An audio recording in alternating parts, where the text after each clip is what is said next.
All right, here we go. Here we go, guys. This is the last video in the video of 3 for review on inference for my Math 1600 course. In this one, I'll be doing proportions. So, according to a national survey, 55% of U.S. adults said that they get enough sleep. The poll is based on a random sample of 1,000. So, 1,003. So this is N. N is 1,003, and this is P hat.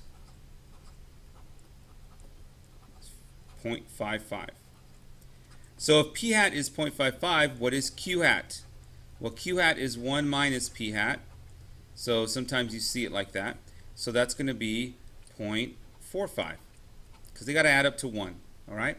So let's go and create the 90% confidence interval for the true proportion of U.S. adults that feel they get enough sleep. So this one's going to be P hat plus or minus the margin of error. And the margin of error is Z star times the standard error of P hat. Standard error of P hat is equal to the square root of P hat Q hat over N. So we're going to go and plug stuff in here. P hat is 0.55. Q hat is 0.4445. Divided by N, which is 1,003. And we're going to get our answer here. So let's plug in our calculator. We're going to get 0.0157. So we're going to go and plug in our things here. We got 0.55 for P hat, plus or minus 1.645 is the Z star, corresponding with 90% confidence, and times our 0.0157, which is our standard error. We're going to go and plug that in, and remember, we're going to want to put the minus 1 first. Okay, so we're going to want to do 0.55 minus 1.645 times 0.0157, comma, 0.55 plus 1.645 times 0.0157. Okay, so let's go ahead and plug that in our calculator. We're going to have 0.5242 and 0.5758. Okay, so let's go ahead and write that in context because, again, we want to write things in context in statistics. All right, can't just leave our numbers hanging out there. Otherwise, they don't have meaning. So we are 90% confident that the true proportion of U.S. adults that feel they get enough sleep is between 52.42% and 57.58%. So somewhere in there is the true proportion of people that believe that. All right, so let's go on to part B, which is our hypothesis test. And again, you must put your conditions in any inference. It's including intervals. But for this video, I'm only doing them on the tests because that way you can see, you can put it all together. All right, so the first thing is our null hypothesis. Our null hypothesis is going to be that the proportion of people that get enough sleep is equal to, let's see, is this evidence that the majority of U.S. adults? Okay, so this has got to be equal to, what's a majority? Well, a majority is anything above 50%. So our alternative hypothesis is going to be PS is greater than 0.50. So these are a little bit different than the ones we did with the means because now we're using proportions. All right, so what are our conditions for inference for proportions? Well, the first two are the same as means. They must come from a random sample, and that's stated in the problem right here, random sample. The second, we have less than 10%, so we're going to say 1,003 U.S. adults is less than 10% of all U.S. adults. And that's pretty clear. And 3 is going to be our PQ. Do we have enough? To test it? Okay, so we're going to do NP needs to be greater than or equal to 10. So N is 1003, and P, we're going to use that from our hypothesis, so 0.5. All right, so 1003 times 0.05 is 50.15. That's clearly greater than or equal to 10. NQ is going to be 1003 times, well, the leftover from 0.5 is 0.5, right? And so we're going to have the same thing. Oh, I did 0.05. So this should be 500. Oops. This should be 500. This should be 501.5. And then this should be 501.5, which are greater than or equal to 10. Okay, so there's my NP and NQ condition. All right, so now we're going to do our mechanics. So our mechanics for a one sample Z test for proportions is we need to find our Z. So our Z is going to be, let's scroll up here a little bit. It's going to be P hat minus P over the standard error of P. Okay, so we're going to get P hat, which is 0.55 minus 0.50 over square root of P Q over N. P and Q come from here, 0.5 and 0.5, not 0.55. All right, so we're going to calculate that out. So I'm going to look that up in my Z table. And, oh, this is a T table. Sorry. Go over here. This is my Z table. And in my Z table, sorry, my computer is doing something crazy. I'm going to look for a Z score of 3.16. And 3.16 is, right here it's 0.9992, but that's less than, so I have to subtract. So 1 minus, so the P when the Z is greater than 3.16 is going to be 1 minus 0.9992, which is 0.008, nope, 0.0008.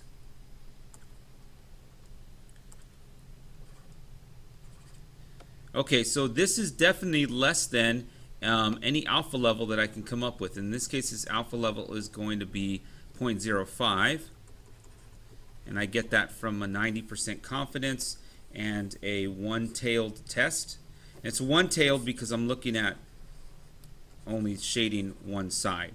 All right, so I'm going to put my answer in my conclusion in context here, and excuse me while I erase my normal model here so that I can write my context. I don't know why this comes up, guys. Okay. So, with a P value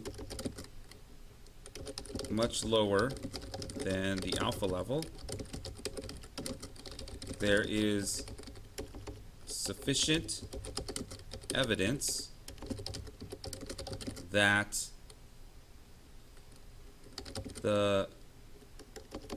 there is a majority of U.S. adults feel they get enough sleep.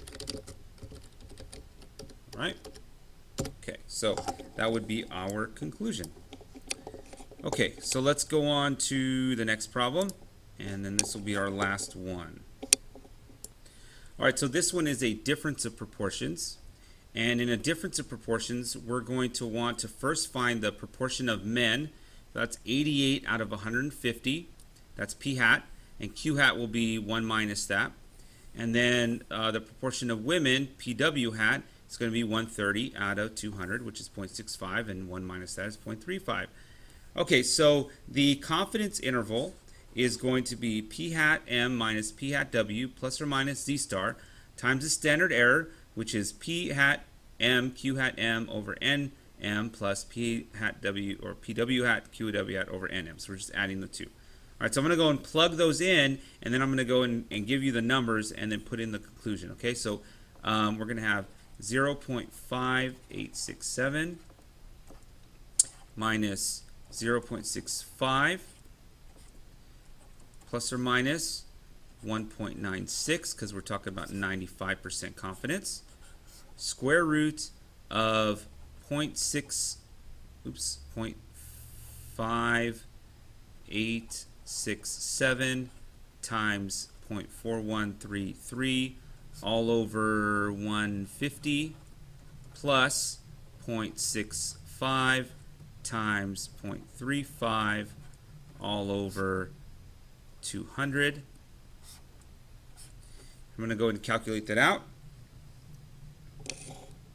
So we're going to put all the values in, and then we're going to calculate it on our calculator. I'm going to get negative 0.1662 and positive 0.036. So what this is telling me is that the men are going to be less than the women by this much, and then more than the women by this much. So I'm going to go ahead and write this in context. And we're going to say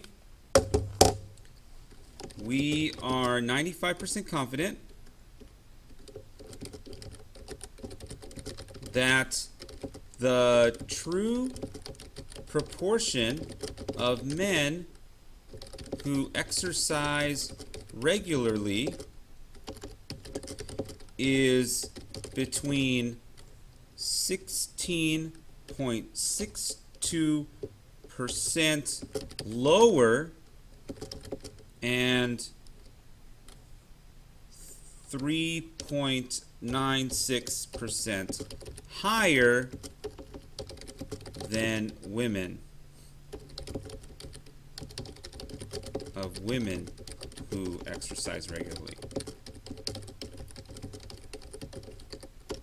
Okay, so that's our confidence interval statement for the difference of two proportions. Okay, so for B here, I'm running kind of out of time here. It's already, this video's already been over 12 minutes.